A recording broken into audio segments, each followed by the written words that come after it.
It's time to take command with former NFL tight end Logan Paulson and former Commanders beat reporter Craig Hoffman. What's up? What's happening? Welcome in. It is the Take Command podcast. Logan Paulson there, Craig Hoffman here. And if you're watching us on YouTube, you see there is a third face on the screen. That is the face of Dan Pizzuta.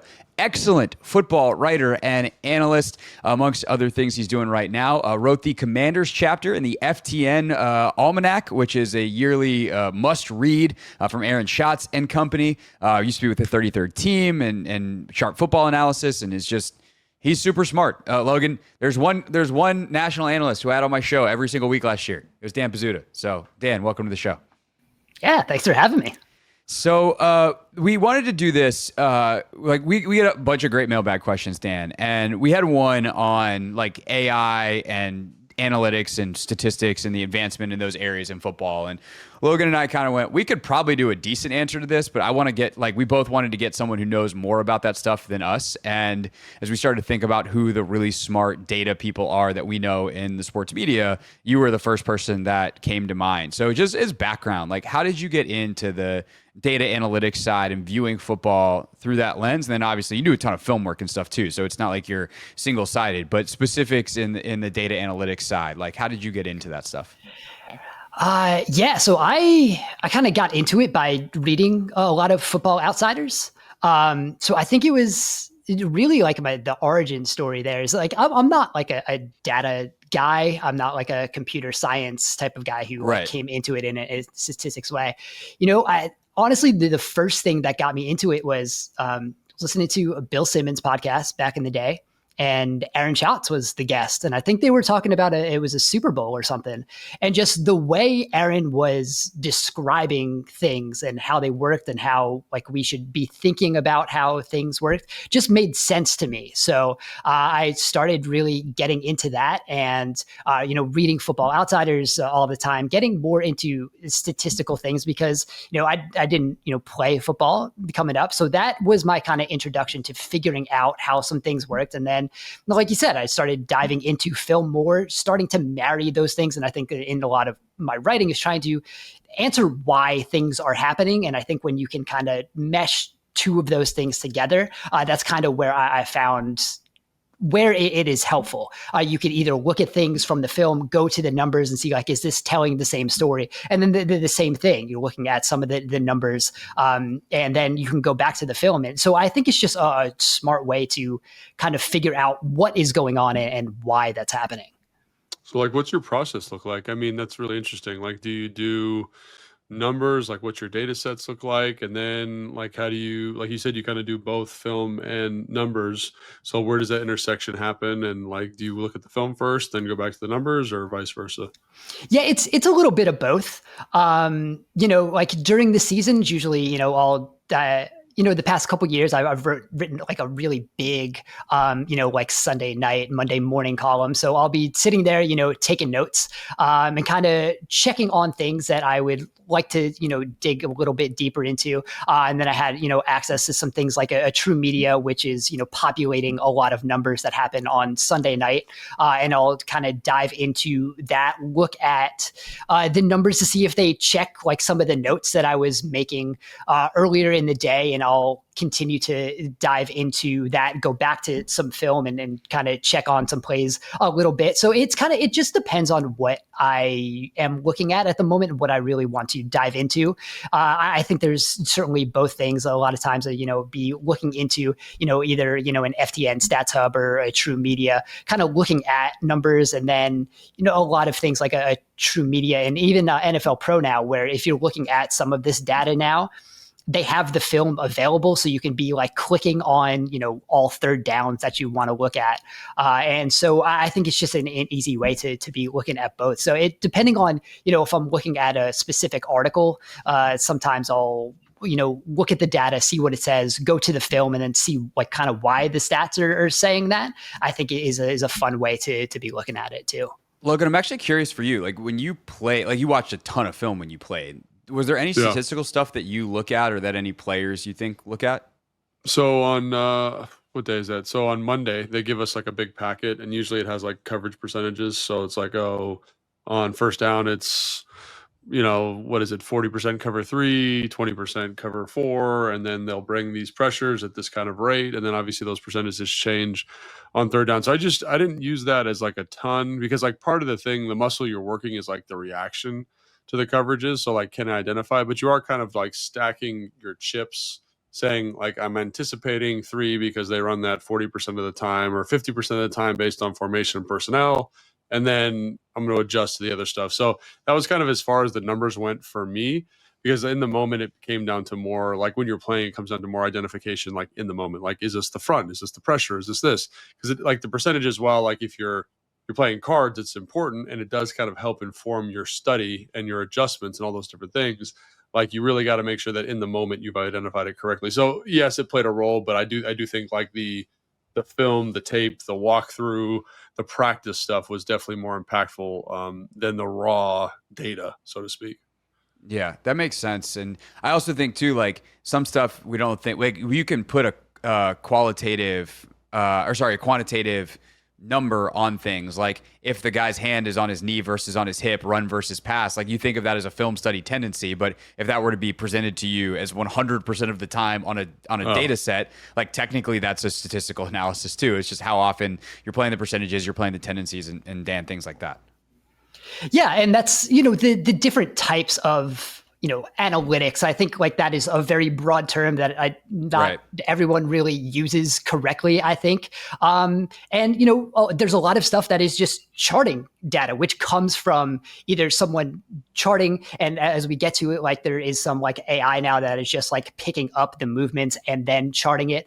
So there's charting data, which I use a lot when I'm working, because it is telling you what is actually happening on the field. Then there's, EPA and things which, someone like in Logan's, what his EPA is not necessarily going to matter to him, right? That's something fun for me to be explaining what is happening on the field. But those charting tendencies and things, not necessarily something that he's going to have in his head, as he's lining up, but it does for, the coaches and things, if that is used and I think talked about correctly, because I think a lot of things in NFL buildings, you can have a lot of this data, but if it's not being expressed and communicated in a way that is clear and making it matter, then it really is not being used. So yeah, I think there is a lot of some of that charting data and things like that it can be presented in a way where it definitely is helpful for game planning, which will then give, the players something to look at, even though they probably aren't going to have the exact numbers in their head as they're, going into the game planning.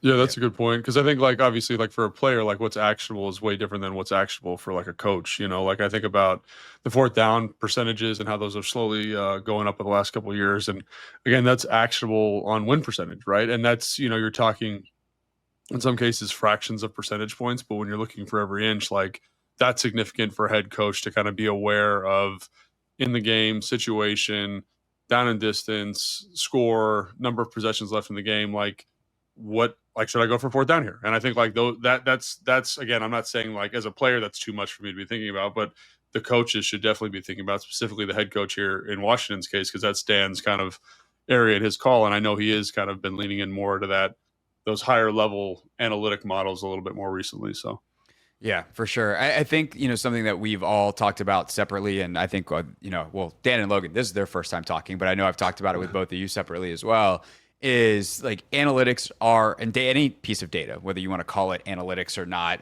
that term has a certain stigma to it amongst other people. It's just stats. Some of them are just more fancy. They have some higher level of calculation that's required versus, I don't know, completion percentage. But analytics are a tool, and the tool is only as good as the craftsman who's using it. And so, like, we talked about that a lot this week on the radio show in the baseball world, because Mike Rizzo, the now fired general manager of the Washington Nationals, I don't think was the greatest craftsman when it came to the analytics side. And some of his underlings, who people are like, how can you go potentially even consider the second in charge for a guy who's been there for a bunch of years? It's like, well, he's a much better craftsman with this particular tool. And so I think that when you look at, and the same thing we've talked about with the coaches for the Commanders, like Rivera said he looked at a lot of analytics. I don't know that Ron Rivera was a very good craftsman when it came to looking at said analytics. Dan Quinn, excellent craftsman. And so whether it is the quality of data that you are pursuing, whether it is what you actually do with that data, because I mean, a lot of these things like fourth downs, it's percentages. It's like we have based off our analytical model, which some teams have super geared up for their personnel. A lot of the fourth down models that we see in the media world are more general to all 32 NFL teams over the course of the last however many years, whatever their inputs are, and they often disagree. But all of those are giving you percentages. And so if you understand as a coach that like, okay, it's 60%, we're going to go for it, or it's 60% go, but we had an injury to our left guard 5 plays ago and he's not available and their defensive tackle has been crushing in the last 5 plays, like we might be on the 40% side here. And so I have to make that call.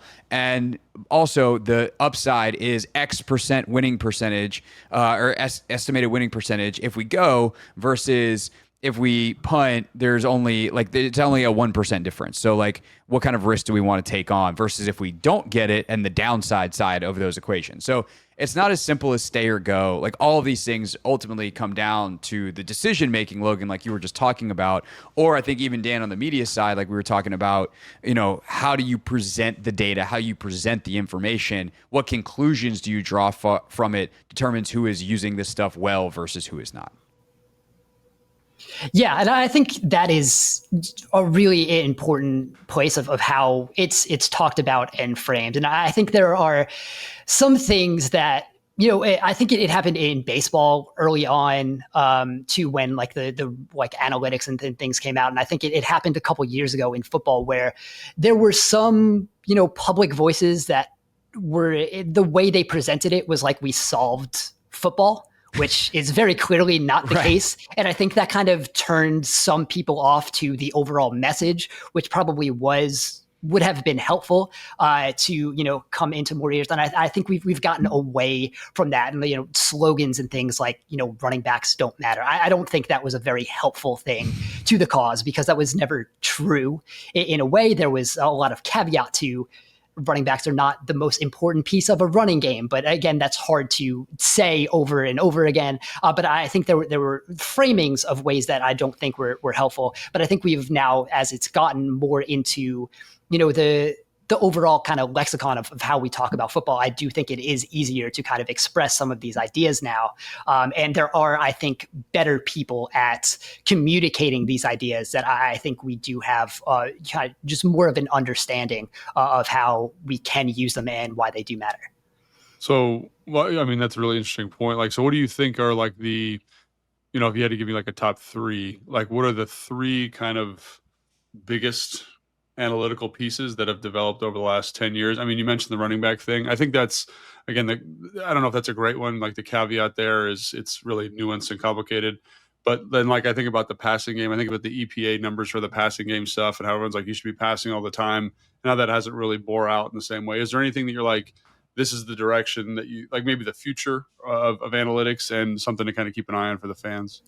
Yeah, I think, fourth down still continue to be the big one that I think we are still continuing to get the kind of maximum of what that is. It's not just going for fourth downs now. I think now that teams are more open to it and know that, a fourth and short is going to be something where you can probably are going to lean go in a lot of areas of the field.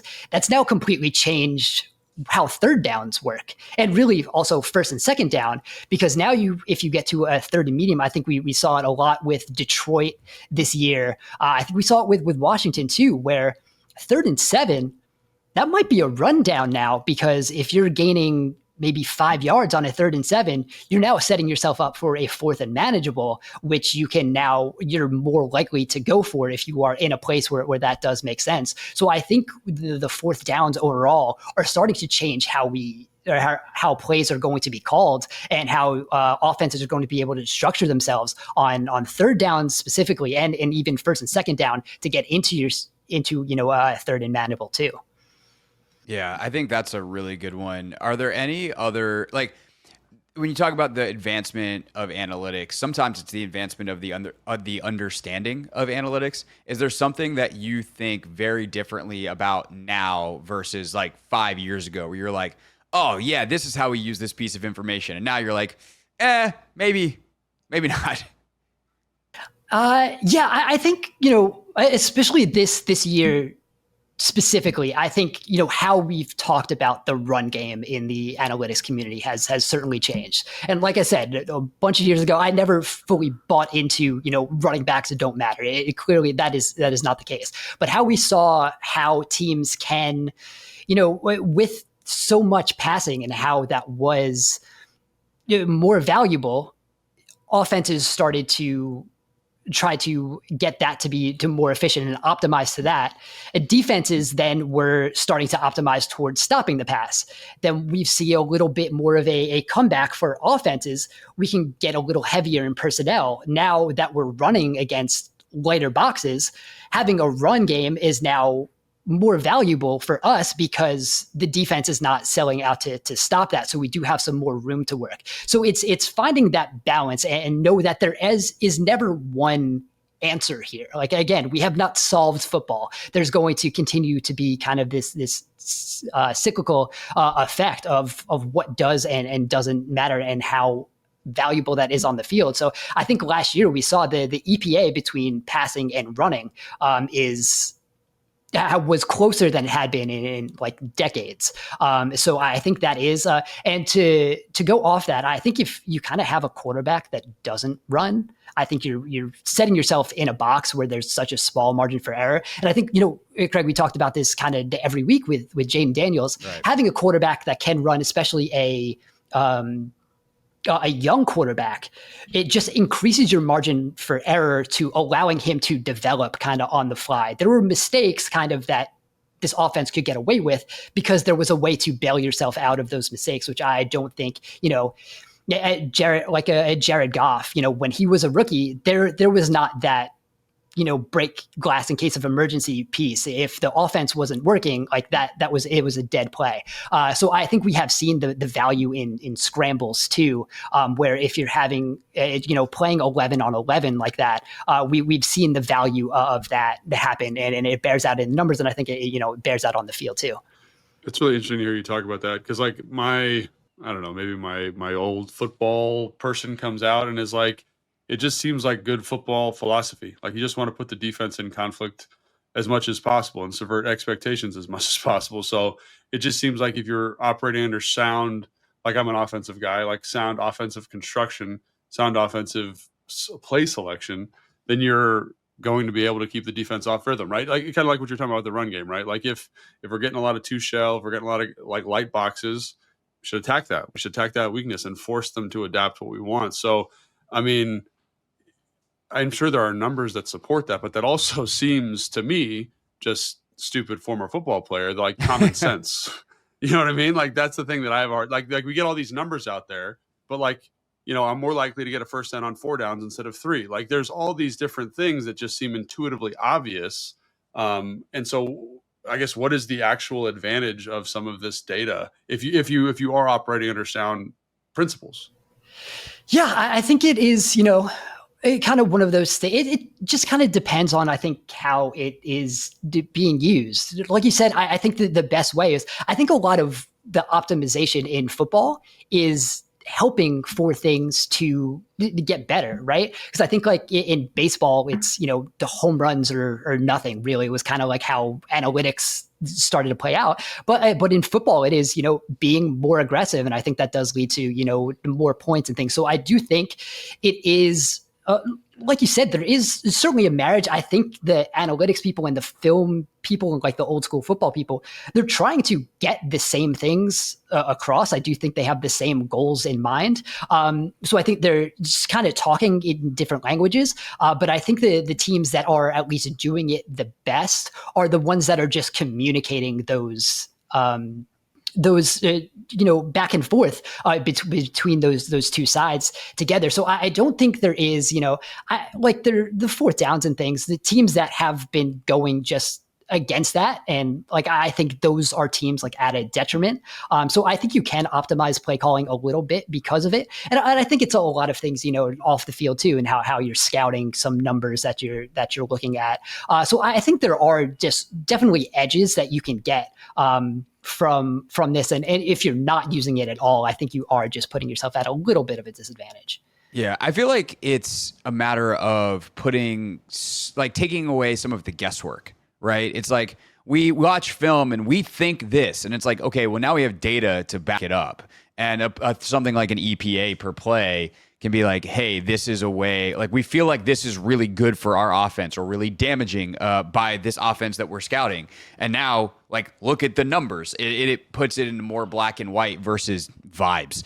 And if you're really smart about football, like you're trying to accomplish these things and you probably understand these things from watching film. Like, I don't think as Sean McVay, or like, I don't think when you were playing, like you don't need the data to be like, oh, yeah, blocking Michael Strahan was hard. Like, you didn't need that. But, like, if you can say, oh, this is how damaging this part of his game is, maybe you work a little bit harder to, emphasize that part of the scout because you have a deeper understanding of just how damaging or effective this certain thing is. So I think it's clarifying, which actually works well into the AI side of it, because I think the best uses of AI in football, outside of like the injury stuff, which we can talk about a little bit as well, like it's going to be about making the data work and some of the scouting stuff way more efficient, the people that know how to use it well. So I'm going to read this question in almost full. Paul was the one who asked the original question that kind of sparked this conversation.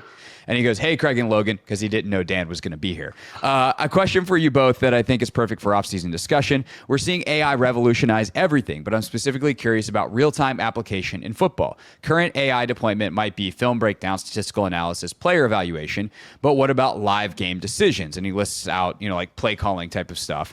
But he says other potential applications I see: injury risk assessment, timeout optimization algorithms, personnel grouping recommendations. What's your take on how a league like the NFL allows teams to use AI over the next couple of years? What I'll say real quick on the front end is AI is, and this kind of stuff, computer learning, et cetera, is banned during the game. There are already rules on the books that say you are not allowed to use AI for play calling. But how you use it from Monday to Saturday can absolutely influence your play calling. If you wanted to ask and again, the more input and the more data these AI learning systems have, the better it will be at this. If you wanted to, on Wednesday or Friday or whatever, ask your AI system that you have in-house at your NFL team that your owner has spent lots of money on for a first 15 script, it probably spits you out a pretty good first 15 script. And in fact, Logan, you will find this extra hilarious because you know my wife. We actually did that. Rachel put into one of the AI things she uses at her day job. She's like, give me a first 15 plays for the Commanders versus this. And like, I was like, this is actually pretty good. It can spit out personnel groupings. It can spit out formations. Like if you teach. What data set did you give it? Like, how did you do that?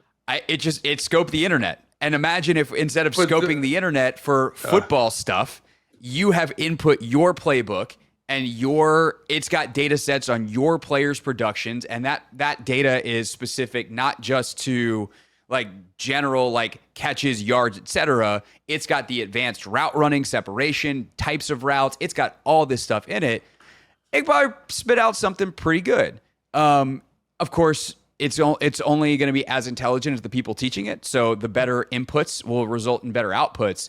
But that's the kind of stuff it can do. What it should be doing, I think that's an interesting question. And what are the best uses of it? I think that's a really interesting question too, on like the schematic side of it. Logan, please talk because your brain is exploding. Yeah, I mean, I just was like, what do you, because like so I had a meeting with Microsoft at the Combine talking about like how they use their AI models and what the application would be. And really like the thing that I kind of took away from the meeting, and it was pretty in depth. Like I could tell the meeting was geared more towards like a data science person. So it was like I was like kind of like in the deep water with the sharks out there, just kind of trying to tread water. But what I will say is it seemed like the number one driver for AI was data set. And so like the larger the data set, and like so larger the data set under a certain specific parameter. So let's say like third downs versus pressure or whatever, however you want to characterize it, the more accurate it was. So like in Craig's example, I'm like, what are you putting in? Like, where's it drawing from, to get this information? And then the other thing that I thought was really interesting, and Dan, you can maybe speak to this too, was that the way they were marketing the AI was like, you're going to get this huge data set of like, in some cases it's 10 years of plays. And how do you now operate and manipulate that? And so they were kind of advertising that their AI could give you formulas in Google Sheets or Excel that would allow you to kind of select portions of it and mathematically kind of dissect it or bisect it depending on what you're looking for. So that all makes sense to me. But in Craig's example, I'm like, are you just pulling stuff that the internet thought was football, or like how did that even happen? Because it really, and maybe I'm wrong, Dan, but it seems like data set size is the number one driver, and then the specificity within the data set in conjunction with your ability as a data scientist to manipulate that data set. Yeah, that's definitely like what it's going to be. Like there are definitely going to be much different public uses of AI in football to private uses of AI in football, and what teams will have access to. Like teams are going to have access. That's what I was going to say. Like that was the thing, is like they have access to every single play that's been run. It's in their set already, so they just upload it to your AI of choice, and then now you can manipulate it based how you want. Yeah, I think that that's going to be what it is, and having trained models on things like that. Like I think you can start to see it a little bit. Like we've seen it a little bit in public. Like if you watch Thursday Night Football on Amazon, they have their Prime Vision, which I think like everyone should be watching that. I just think it's a smart way to watch the game. But when they have like their defensive alerts, that's like from running through AI models of plays. And when they see someone in the second level who is giving a movement that kind of indicates that that's going to be a blitzer, that guy lights up. So that is I think that, as we see, like it's going to continue to be a lot of game planning and implementing in that way, and kind of, I think, helping coaches make their jobs easier. And it's at least just cutting down on the time. I don't think we're going to get to any time where a coach is going to be, typing in, give me 15 plays to run against the Tampa Bay Buccaneers next week. I don't think the Commanders are ever going to be fully doing that, because the coaches are still going to want to coach. Like that's why we still don't have video on the sideline. The NFL has like pushed for that, and coaches still say, no, we want to be able to use the pictures. It's like they're upping their own difficulty level. Yes, because that's what we do well. Yeah. So I don't think anything is going to be fully automated, at least for a very long time. But what you can do is start to have that player tracking, and be able to, when player X is in the slot and moves a little bit, is that going to be a blitz? Is that a man zone indicator? The big data bowl this year that the NFL runs every year, the winning submission this year was using kind of an AI model to test man zone likelihood. And it was based on some of the player movement. And it was a lot of things where, we have the typical man indicators, right? A player moves with the receiver in motion, that's probably going to indicate man. But they had a play from, I think it was the Bengals defense, where the slot corner moved with the guy in motion, with the receiver in motion. But the way he kind of just moved inside a little bit, and a linebacker also shaded, gave that model a zone indicator, and it did end up being zone coverage. So there are things like that where I think you are going to be able to just, again, like we said earlier, give some of these percentages, be able to kind of notice some things. And I think it's just going to streamline some of the preparation. And again, like you said, the more inputs that are in, the better you have someone who is constructing this model. I think that the more useful it's going to be. Muted, Logan.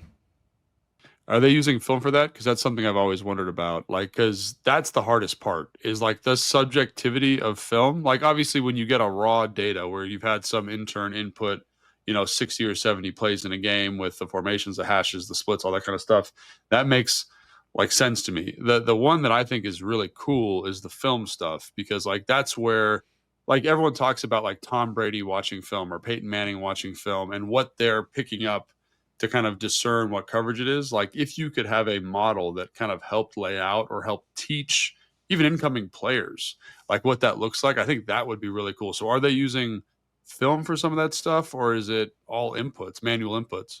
Yeah, so I think some of it's film. I know some of the big data bowl is from, I think their actual data set is from the player tracking chips. So they are like Nice, using the yeah. dots. Well, I mean, that's giving, Yeah.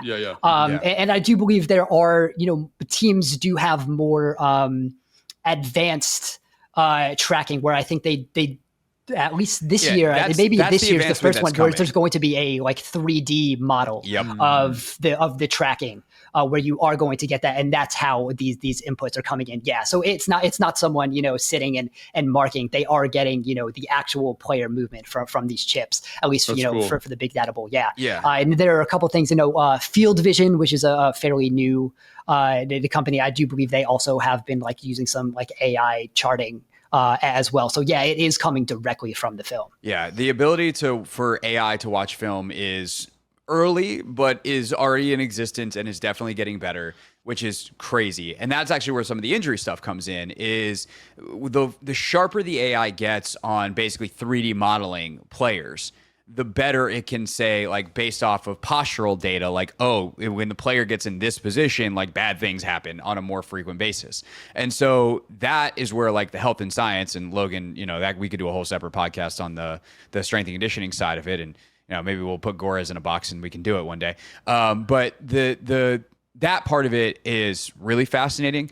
It also, like, to me, and brings up a huge question that is kind of an ethical question around AI, period, in all fields, which is if you're going to eliminate a lot of the quote unquote grunt work, a lot of the charting, a lot of the things that AI can do like that, one, it's going to do it better than some intern. Two, it's going to do it way faster. Like, what do those people do? Are we just eliminating those jobs? And if we are, yes, it sucks for those people and the generation that happens to come up at that time, but it's also then where does the next level come from?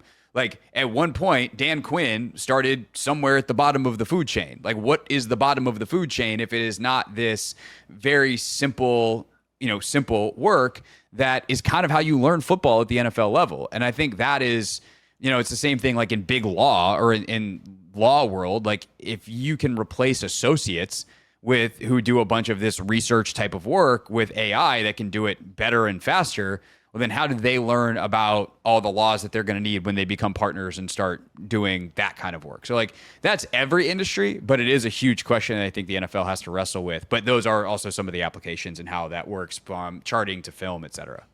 Can I interject here real quick? Of course. So to me, that's kind of like maybe a good thing. I don't know. I think about all the time like wasted, quote unquote, on like grinding film. And like how much you could learn more like higher level philosophy, like football philosophy, like in terms of spacing, splits, coaching points, like coaching acuities. And I think obviously it's a great way to weed out people who really want to be coaches, because everyone says, I want to be an NFL head coach, right? Or whatever, but they don't know the work. And so like, I think that's a really good way to be like, do you really want to do it? Because you're going to sit 80 hours a week in a box somewhere and just grind tape. And like, you're going to really have to like to do that.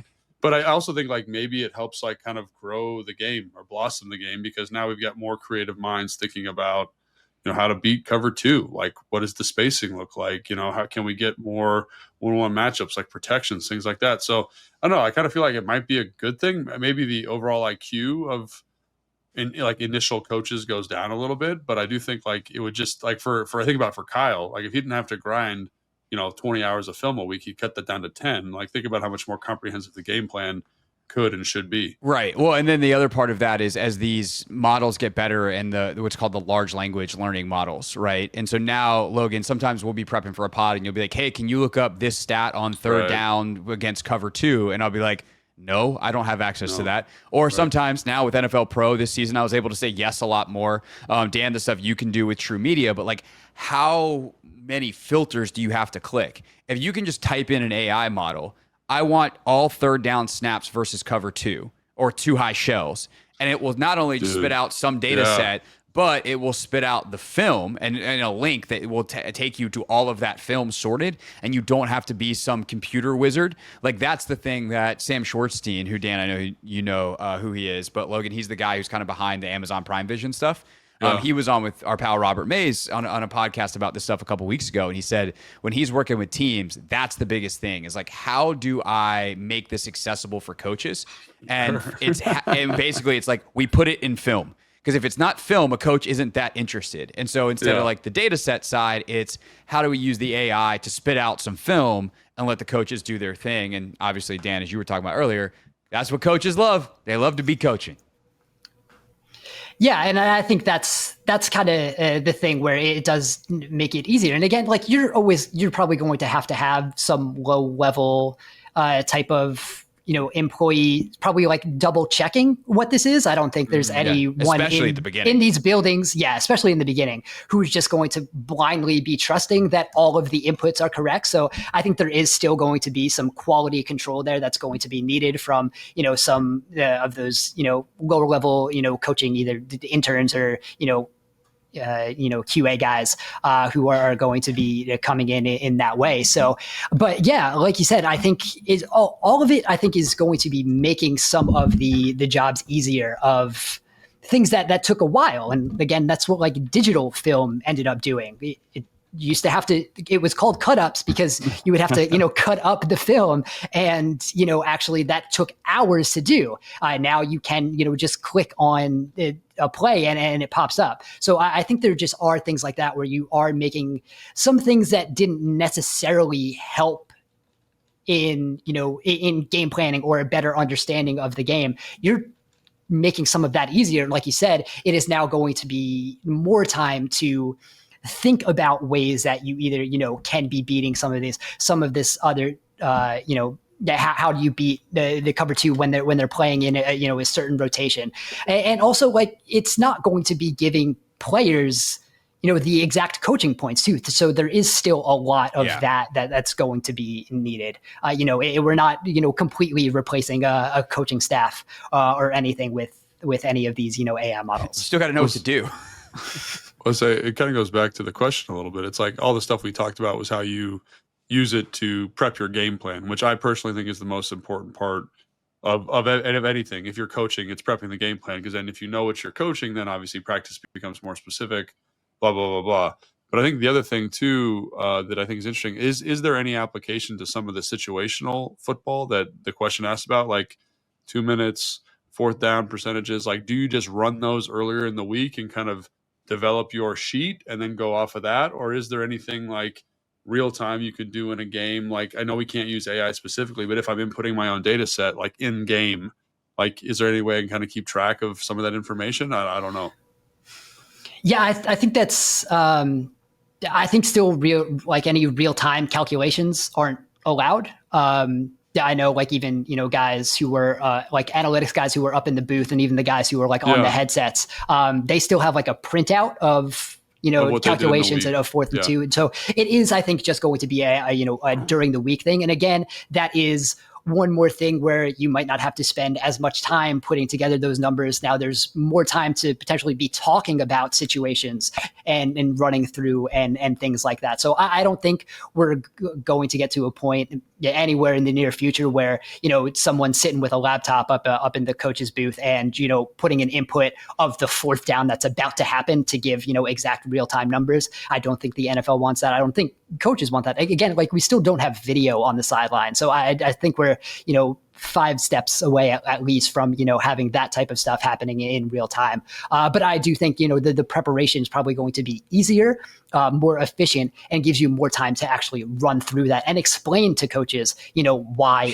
and what it could be doing. Yeah. Yeah. But I think the other one too, sorry, Craig, is just like, even if you could input it live, you're only getting 60 data points, and they're not all applicable to what you're talking about. So you want those larger data sets for that anyway. But that is interesting. So yeah, that's cool. That's really neat. I just think like you kind of be silly not to use it for like the timeouts, and you have some kind of printout, and there's a guy up there on the headset that's got score plus or minus whatever, time left plus or minus, like timeouts left, or yes, big flow chart, yes or no. And like that's something AI could easily do. Can you then put it in a way that someone can follow it easily in real time and be like, hey, Dan, call timeout. Okay, got it. So yeah, I think that's all really cool. I think the question did a great job of kind of hitting the major things. I will say I had a great chat with a reporter from The Athletic who wrote about this that folks can check out earlier in the week. And then I'd also recommend, if you really like this stuff, Sam and Robert's podcast on the Athletic Football Show. So again, you're welcome to The Athletic for the free publicity. You did a good job, so we'll shout that out. Anything else before we specifically get into the Commanders and Dan's thoughts on them for 2025 that we want to wrap with here on the data analytics AI side of things? No, this is one of those guests where you kind of wish that we had like a live stream so people could ask questions real time. But, sorry, if you missed the question, man, sorry, we'll have to get Dan back on later. So. Yeah, that's okay. We know where to find it. All right, let's talk.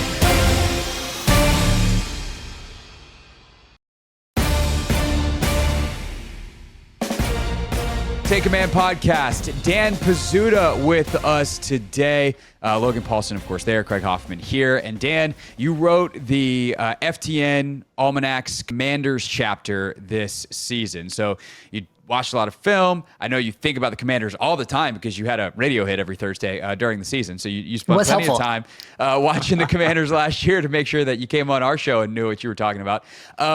What was the most interesting thing in like having the separation from the season and thinking about previewing their 2025? What's like the place that you started in that, whether it wound up being the actual first thing you wrote about, but from a thought process standpoint, where did you start? Yeah, I mean, it was one of the things that was interesting was kind of what did and didn't work in the offense, because I think that is one thing that, I have nothing to do with the projection. So I kind of write off of them a little bit. And that kind of, does influence how the chapter goes. But this is an offense that I think a lot of people would kind of expect some regression from because of how good it was in some unsustainable things that we would say. Like this, the Commanders had the fourth best fourth down DVOA that we've ever tracked. And I'm honestly surprised it was that low because the percentage was so high. It was that low. I was like, it's fourth. Like, who the hell was first, second, and third? Yeah, well, so of the teams that were high, the Commanders had 25. The team that is in first place was the 2012 Seahawks. They only went for it 17 times. 2012 Buffalo went for it 8 times. So like we are in very different time for this to be high volume and also high efficiency. But again, it kind of goes back to some of the other things. They were kind of optimized for these fourth downs that they were able to convert. But because of that, I do still think there were some things on first and second down that we will see improve a little bit. So I do think there is a lot for this offense that there's development that I think is going to potentially come with some of the passing and some of the openings and in structure that is going to help in first and second down where they're probably not going to get to as many third and fourth downs. That is going to, I think, at least counterbalance some of the regression that we'll probably see. This probably is not going to be a historically good fourth down unit again, but I don't think they'll have to rely on that quite as often. So, finding the balance there was something that I kind of dug into for the first part of this chapter. So what did you settle on is like I don't want you to give away your chapter because people should go read it, but like what were the things that you kind of said like that are going to make them more efficient on first and second down? Like what are the variables? Are you looking at play calling? Are you looking at personnel? And how do you apply those different things to kind of get to the assumption that, hey, we're not going to need as many third downs or fourth downs as we were last year? Yeah, it was it was a little bit of all of that. And I still think, early downs, the straight drop back passing game wasn't, the greatest. I still think there are, ways that Jaden Daniels could potentially, develop in processing a little bit. I think, scrambling was such a big part of his game, which again, like we talked about earlier, is great. Again, he had one of the best scrambling seasons we've ever tracked by a lot of, I think, DYAR and DVOA. So I don't think that's going to be as reliable, but those at best, those were, 7-yard gains or 12-yard gains. Those are great. But I think if you can come with some of the, explosive passing plays, I think that is going to help. One thing that I did come into, I won't go into the full numbers, but when writing the chapter, I was more I came away more optimistic about what Deebo Samuel can do as the second receiver than I was initially when this trade happened, because I think we kind of look at Deebo Samuel's 2024 season as a down season. I think what gets overlooked a lot is he had pneumonia in the middle of the season that he did not recover from, and his pneumonia kind of happened at the same time that Brandon Ayuk got hurt. So before both of those things happened, he was having a pretty good start to the season, where he was able to, win against zone coverage like we kind of expected him to be. The yards after the catch were still there. Then kind of when things really shifted for the 49ers, that's when things got worse. So as he is now going to be in that, number 2 role, I think going to be schemed up well with a lot of the screens and things, which I think was already good last year. I am now more optimistic that there is a better second option in this passing game than there was last year, which I think is going to help, some of the early down efficiency also. When you look at how important Terry is, like that's the big discussion here right now because of the contract. And I was talking about this on the radio show the other day, and I was like, well, let me pull up the EPA numbers. And I forgot / was surprised to possibly learn for the first time. The only receiver that had a better EPA per play, better total EPA in the entire NFL last year was Amon-Ra St. Brown. Also, Amon-Ra St. Brown's EPA last year was something like a Wayne Gretzky record. It is so far away better than everyone else. He was in the 90s. Terry's was second at like 68 total EPA, which is just preposterous. But clearly, like, Terry himself matters a lot. What did you find on the McLaurin front, and how does that make you think about what both his representation and Adam Peters is thinking about right now, which is what his new contract should look like? Yeah, I mean, they should pay him like yesterday. I don't really know what they're waiting for. Yeah, unless his reps are asking for something actually insane. Yeah, which might be happening. Maybe like the receiver market has definitely exploded more relative to other. Other positional the markets they have. So there probably is some a little bit, but for him to really be the only like true deep threat also was I think, something that probably took some of his value down a little bit, because there wasn't the same amount of, short intermediate targets that we see from some other, number 1 type receivers. So for him to be acting kind of as the catch all for some of these was it would put a lot on his plate. And I think he was, so good. And the way he was able to kind of move around a little bit later in the year, we kind of talked about that during the season, how every week it kind of seemed like there was a new layer coming out to this offense. And by the end of the year, it was, McLaurin wasn't just lining up outside to the left like, DeAndre Hopkins was when Cliff was in Arizona. So I think, just having him on the field be that dominant, it absolutely is something that matters for Washington. Interesting. I've kind of a big picture question that it bothered me for weeks, months, maybe. I was talking to Craig about it earlier, like this offseason. And like, the thing is, like you alluded to it a little bit, like they seem like a team that operated in the tail of the bell curve, right? Like they were extreme in terms of explosive plays. Like they're like number 4 in terms of, explosive plays over 50 yards, but they're also 24th in terms of like your normal conventional explosive plays, right? Their 4th down percentage, Jane Daniels completion percentage, their 3rd down percentage. Do you think that kind of getting this offense like to the mean, like they've done enough to kind of get back to like a playoff caliber team? Because like I saw something in Vegas has them as like 8-8 or 8 and whatever they are, right? Like I don't even know if that's enough wins, but whatever the new thing is, right? I think they're like 8.5 or something like that. Yeah. So like a 9-8 type of team, or an 8-9 type of team. And so have they done enough to get back to being in the playoffs, given the fact that they operated so much in the tail last year? It feels weird. It feels like they need to get better at being normal, if that makes sense. And can they do it? No, that definitely makes sense, and I think that is the right way to put it. I will say, because I was on with Adam Chotz earlier, and he said it, so I'll say here, we do have Washington as the favorite in the NFC East. Wow, look at you.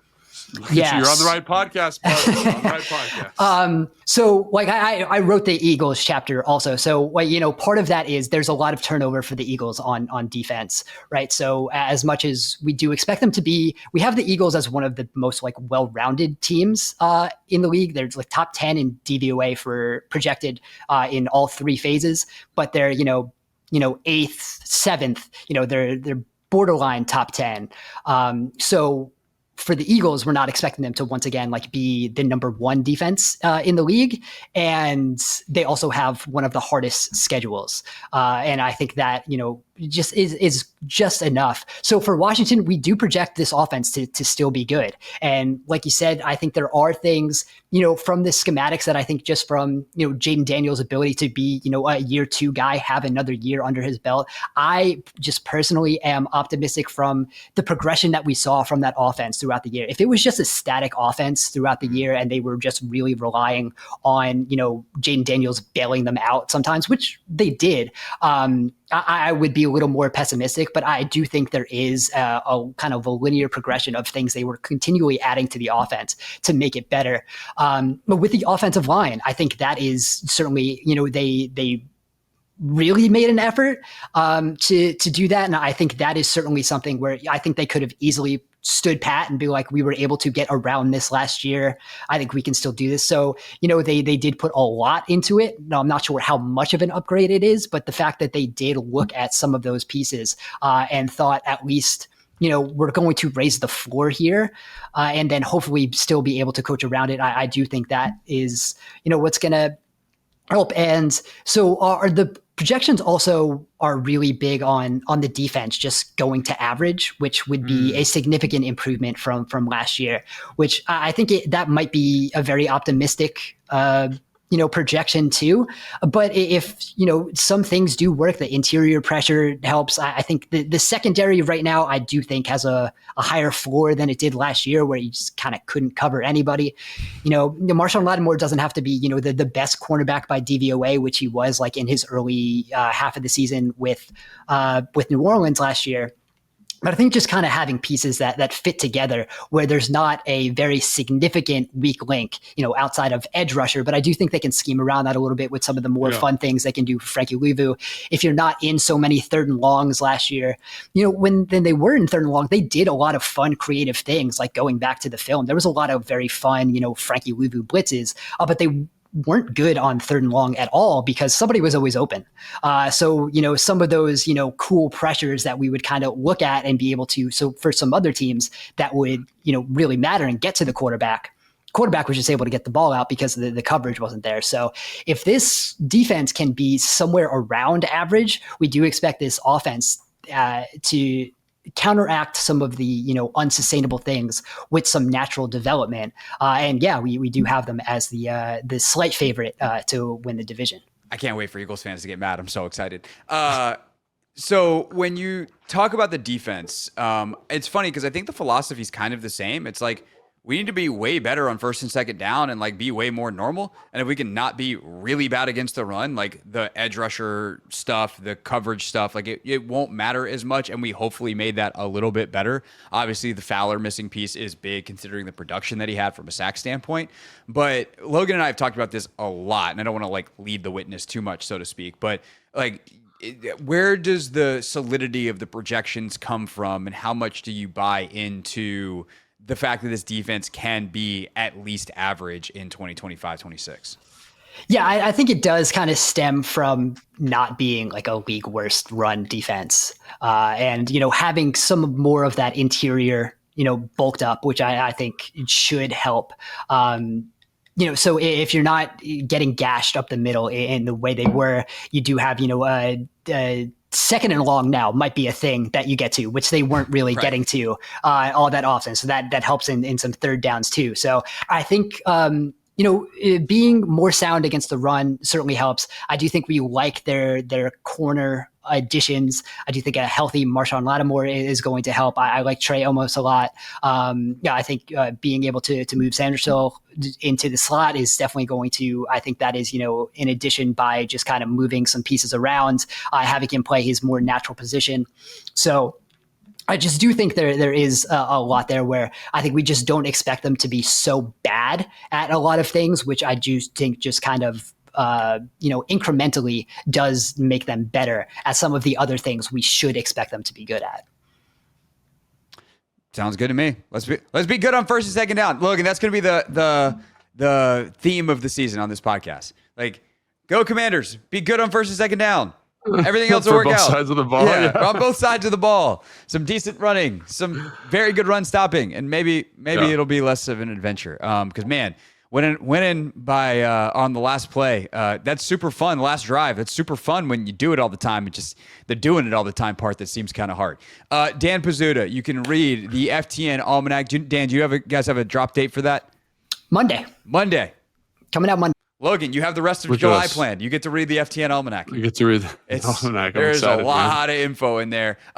So you can check out the Commander stuff that DP wrote, as well as apparently Eagles. How many other chapters did you do? You do the whole NFC East? No. So I did 3 NFC East teams, and so I did Commanders, Eagles, Cowboys, and the Ravens. Nice. That's a fun group of teams. How do you try to put a statistical barometer or wrapping around George Pickens? Yeah. Did you just so cry? No. So I think that the thing with Pickens is it does open up Dallas in a way that we kind of haven't seen, right? I think one of the things that Dallas really lacked was kind of juice on the outside, probably like since Amari Cooper or Brandon Cooks. So when you do have someone like Dak, who is already a quarterback who's going to throw some tight windows, if you have an offense that is now so condensed because there is no vertical juice, that is kind of what you have at the first half of the 2024 season when that offense just wasn't looking good. Their head coach now is the offensive coordinator who is overseeing that. So there's, some give and take there. But I do think it is overall probably, Pickens is going to be a plus addition. I think it is a skill set that they did need. Do you have a crash out, analytics metric for George crash Pickens, out what rate, happens when the juice is spiked? What happens? You know what I'm saying? That's what Craig's worried about. Craig's worried about 100% crash out rating. I mean, that's the statistical, put that in AI. How often is George Pickens crashed out? Always. So that's kind of one of the things I enjoy the most out of the Almanac is because we don't have numbers for that, but we do have really good writing that is going to kind of walk through that. So that's one of the fun things of the chapter. That's kind of one of the things I enjoy doing is, we do get the numbers that does shape kind of how we're feeling about these chapters. But then we go into a lot of detail, try to add a lot of context to why these numbers are saying what they do. And I think that's one of the reasons why this is, I think the best way you can get ready for a season league wide. Shots, get on a crash out stat. Come on, you invented DVOA. We need a George Pickens crash out rating. Dan Pizzuta, everybody. We'll be back on Monday with another mailbag. We do have some room for a couple of questions, so if you want to hit us, hoffmanshow.com is the easiest place, or on Instagram at hoffman.sports or Logan_Paulson82. DP, anywhere else we want to send folks for where they can find things that you're doing at the moment? Check out the Almanac. That's kind of what I've been doing for the past 2 months. It's a lot of work that goes into there. The Blue Sky, mostly just Dan Pizzuta, pretty much anywhere. It's a fairly unique name. So I got full carte blanche over that everywhere. I saw a great meme the other day that was you talk to Gen Z kids and it's oh, what's your Gmail? It's my name. And it's wow, you're so old. It's I was there when the thing was invented. Anyway, Dan Pizzuta, everybody, with us here on Take Command.